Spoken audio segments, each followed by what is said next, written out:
What's going on, everybody? Thank you for joining me today. If you haven't already, please make sure you hit the like button because that's the most important thing you can do for me on this channel. What it does, that helps make sure that those who are subscribed to the channel will indeed get the notifications, and it also helps to push this video through the YouTube algorithm as well. Secondly, if you're new to the channel, or maybe you've been ghost watching this channel for quite some time now, please do me a favor and yourself a favor by hitting the subscribe button as well as the bell notification next to the subscribe button so you can be notified whenever I release a new video.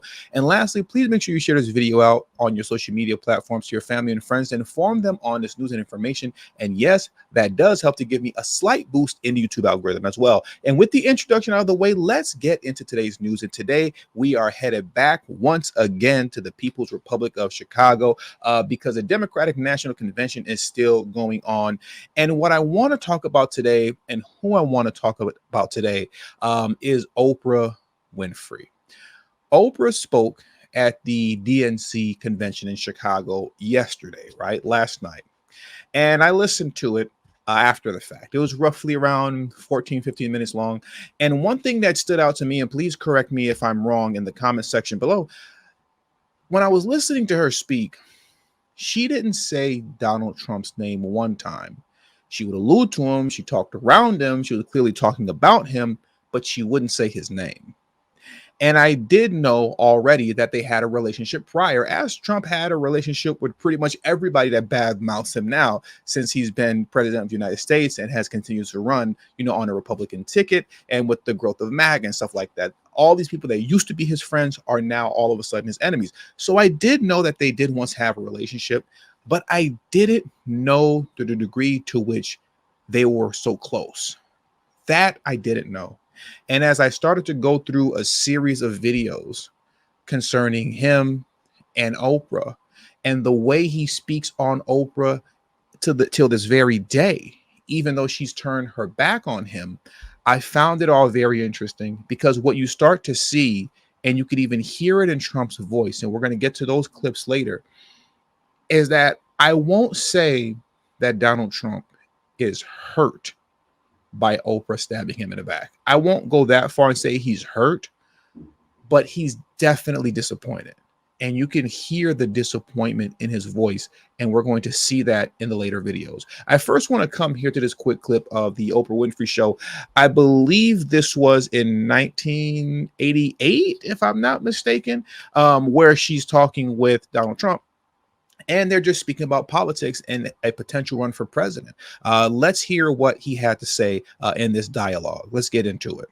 Last year criticizing U.S. foreign policy. What would you do differently, Donald? I'd make our allies, forgetting about the enemies you can't talk to so easily, I'd make our allies pay their fair share. We're a debtor nation. Something's going to happen over the next number of years with this country, because you can't keep going on losing $200 billion, and yet we let Japan come in and dump everything right into our markets and everything. It's not free trade. If you ever go to Japan right now and try to sell something, forget about it, Oprah. Just forget about it. It's almost impossible. They don't have laws against it. They just make it impossible. They come over here, they sell their cars, their VCRs, they knock the hell out of our companies. And hey, I have tremendous respect for the Japanese people. I mean, you can respect somebody that's beating the hell out of you, but they are beating the hell out of this country. Kuwait, they live like kings. The poorest person in Kuwait, they live like kings. And yet they're not paying. We make it possible for them to sell their oil. Why aren't they paying us 25% of what they're making? It's a joke. This sounds like political presidential talk to me, and I know people have talked to you about whether or not you want to run. Would you ever? Probably not, but I do get tired of seeing the country ripped off. Why would you not? I just don't think I really have the inclination to do it. I love what I'm doing. I really like it. Also, it doesn't pay as well. No, it doesn't. But, I just probably wouldn't do it, Oprah. I probably wouldn't, but I do get tired of seeing what's happening with this country. And if it got so bad, I would never want to rule it out totally, because I really am tired of seeing what's happening with this country, how we're really making other people live like kings, and we're not. Now, what I want to do next is I want to go into another clip of Donald Trump, right? And here's where he begins to discuss his kind of admiration for Oprah. This was roughly about 10 years later. I believe this was a Larry King live interview with Donald Trump. They're talking about politics once again. And the topic of him running for president comes up. And listen to what he says when Larry King asked him, well, if you run for president, who would you pick as your vice president to run alongside with you? Let's hear what Donald Trump had to say. This is seriously left. He's trying to come a little more center, but he's seriously left. The Republicans are too far right. And I don't think anybody's hitting the chord. Not the chord that I want to hear, and not the chord that other people want to hear. And I've seen it. Plus, I think there's a great lack of spirit in this country. What's happened over the last 4 years is disgusting. And I just think there's a tremendous lack of spirit. And I think the spirit has to be brought back. You have a vice presidential candidate in mind? Well, I really haven't gotten quite there yet. It's just Oprah. I love Oprah. Oprah would always be my first choice. Oprah, your competitor, right? Oprah's a competitor. You know what? No I'll tell you, she's really a great woman, though. She is a terrific woman. She's somebody that's very special. I have not even thought about it. I guess we'll see. We'll see. Maybe that's part of the whole process. Would she be someone, I mean, kidding aside, that you might think about? If she'd do it, she'd be fantastic. I mean, she's popular, she's brilliant, she's a wonderful woman. I mean, if she'd ever do it, I don't know that she'd ever do it. She's got. You'd ask her. She'd be sort of like me. I mean, I have a lot of things going. She's got a lot of things going. What a ticket in terms that would be. that would be a pretty good ticket. But she's a very exceptional woman. What makes you? Listen to everything that he just said about her. She's a wonderful woman. She's a fantastic woman. She's a brilliant woman. She's a smart woman. And Larry King didn't take him seriously at first. Larry King said, I hear you, but all jokes aside. And he was like, no, she's brilliant. She's amazing. I know she's your competitor. I get it. But, she's phenomenal at what she does. And that would be an amazing ticket. Now, if you let folks tell it today, let the DNC tell it today, Donald Trump is a racist who hates black people, especially black women, like Kamala Harris, who's an Indian woman, or I should say an Indian biracial woman, who's cosplaying as black. If you let them tell it, he hates black folks and he hates black women. But he clearly didn't hate black women and black people in 1999 when he was very adamant about having Oprah be his running mate in a scenario, a hypothetical in which he was running for president. So much so to the degree he believed in that, so much so to the degree that, once again, Larry King thought that he was joking. He wasn't joking at all. Look, I want to go through a couple photos here right now very quickly, because I'm sure Trump would have never thought in 1,000,001 years that once he ran for president, he essentially would lose at least 60% of his friends, at least 60%. But now we're going to get into some other clips with Trump post-presidency, in which he talks about Oprah. And once again, you can hear the disappointment. You can hear it in his voice, because look at how close they were.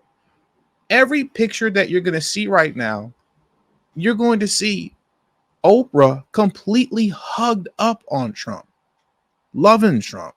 They were good friends. She can't keep her hands off him. She can't keep her hands from being around him. When they were together, they were all over each other. Not in a romantic sense, but just in a sense of just being really good friends.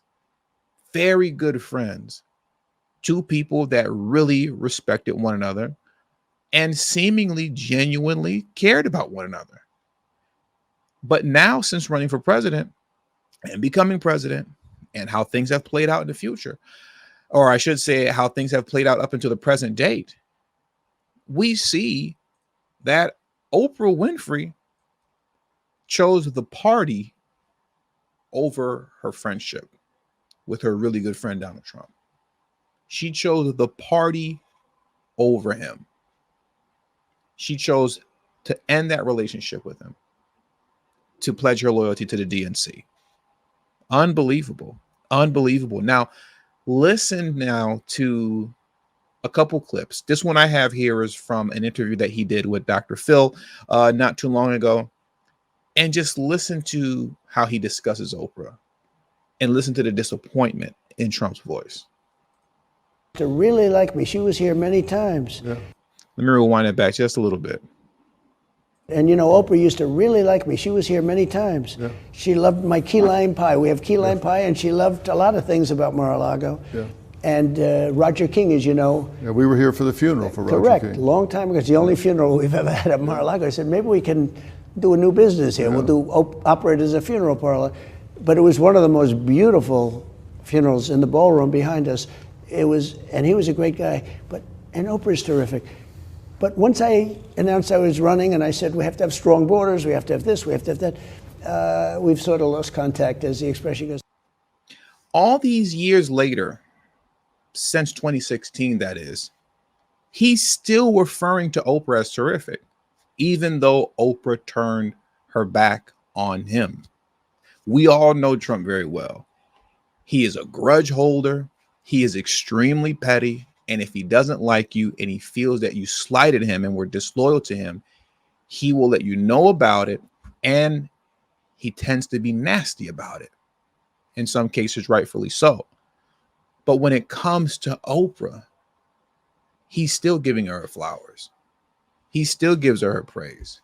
He still gives her respect, despite the fact that she stabbed him in the back. I find that very interesting. And now let's run this understanding that we have now parallel to the idea that Trump is a racist man who hates black women. Does that sound like a racist man who hates black women? I'm sure some of you will be in the comment section. Oh, you're big mad right now. He's still done that. I'm just saying, man. I'm just saying, for those of you who have drunk the Kool-Aid, you know, and just really downed it, you got to remove your emotions out of politics. You got to remove them out of politics and see the truth for what it is, you know, concerning narratives that have been spun to trigger you emotionally, to get you to vote against your best interest, right? Now, I want to get into this last clip here with Donald Trump on Fox News. And once again, maybe it's me. Let me know in the comment section. Maybe I'm looking too much into it. When he speaks on Oprah, he sounds disappointed and almost confused, just almost still in disbelief. Like, that was my girl. That was my girl. And she walked out on me. She stabbed me in the back, you know, but that's still my homie. Let's get into this clip right here in closing. Amazing. No, I had a great relationship with Oprah, a great relationship with almost everybody. But once I went into politics, and I don't mean I said something offensive. I mean, literally, once I went in, it changed. And that was okay, because I just want to make our country great. You know, if they like me and then they don't like me, that doesn't bother me. I want to make our country great. But it is incredible when you look at the difference between those letters and now. Now, in some cases, people like me better. I will tell you, the public probably likes me better because we have tremendous support. We're in Texas, as you know, and we had an unbelievable crowd, record-setting crowds, record-setting like nobody's ever seen before. You saw it. We're doing very well, and we have to do well, because if we don't do it, if we don't get this back, if we don't take our country back, we're not going to have a country. It's literally, we're not going to have, it's total chaos. It's a mess. Every single thing you see in the news, Ukraine, Russia should have never happened. Inflation should have never happened. None of those things should have ever happened. And hopefully moving forward, we can get Trump back in and we can bring these things to an end. But for a lot of us, in order for that to happen, you got to get out of your own feelings. You got to get out of your own way. Once again, like I stated at the top of this video, I'm sure he would have never guessed in a million years that he would have lost like 60% of his friends once he ran for office and won. And what this also highlights as well, it's a true testament to the power of mainstream media and their ability to spin a narrative and take somebody who was previously very well liked. You all liked Trump. You can lie in the comment section if you want to. Before 2016, you all liked Trump. But go ahead and get your lies off. Go in the comment section right now and lie to me about how pre-2016 you still didn't like Trump. I always knew he was this. I always knew he was that. You're lying to yourself, but that's okay. You got to get out of your own way, and you got to get out of your own feelings to see things for what they are and to see how powerful the mainstream media press is. Because once again, in closing, pre-2016, None of you had a problem with Trump. You all like Trump. But when the machine started moving in the opposite direction and started pushing anti-Trump, anti-Trump, anti-Trump, anti-Trump, anti-Trump, now all of a sudden he's everything negative under the sun, you know?